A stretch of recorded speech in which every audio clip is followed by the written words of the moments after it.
জানো শিপু, আজকে আমাকে অনেক গর্ভবতী লাগছে। গর্ভবতী লাগছে মানে? মানে ওই যে পাউট পাউট। আরে ওইটা গর্ভবতী না, গর্ভবোধ করা হবে। চুপ, একদম চুপ। আর তাছাড়া পাউড না, প্রাউড হবে। চুপ। আচ্ছা যাই হোক, তুমি কি জন্য গর্ভবতী হচ্ছ শুনি? আমি একজনের অনেক বড় উপকার করে দিলাম। কার? শয়তানের। মানে?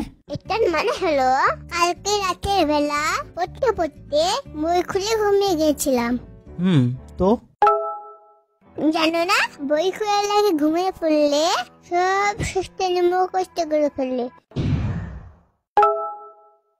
আচ্ছা আচ্ছা, এই ব্যাপার। তাহলে তো শয়তানকে অনেক বড় উপকার করছো। আগে তোমার মতো মূর্খ ছিল, এখন তো প্রচুর শিক্ষিত হয়ে গেছে। অনেক মহৎ কাজ করে ফেলছো। আমি একটা সিদ্ধান্ত নিয়েছি।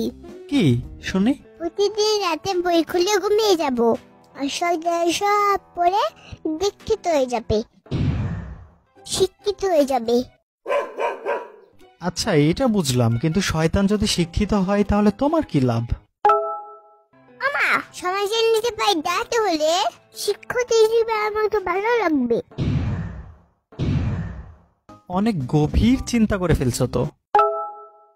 তবে আন্টিকে বলবো মাসিক একটা বেতনের ব্যবস্থা করে দাও। আচ্ছা এতক্ষণ সবই বুঝলাম, কিন্তু এই আন্টিটা আবার কে?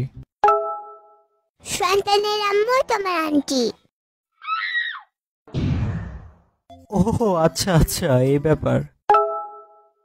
গভীর প্রশ্ন আছে। কি শুনি? শয়তানের হাড্ডি কেন বলে? শয়তানের মাংস তো বলতে পারে। শয়তানদের গায়ে কোনো মাংস থাকে না, ওদের গায়ে শুধু হাড্ডি আর হাড্ডি, এজন্য। ককনের মতো।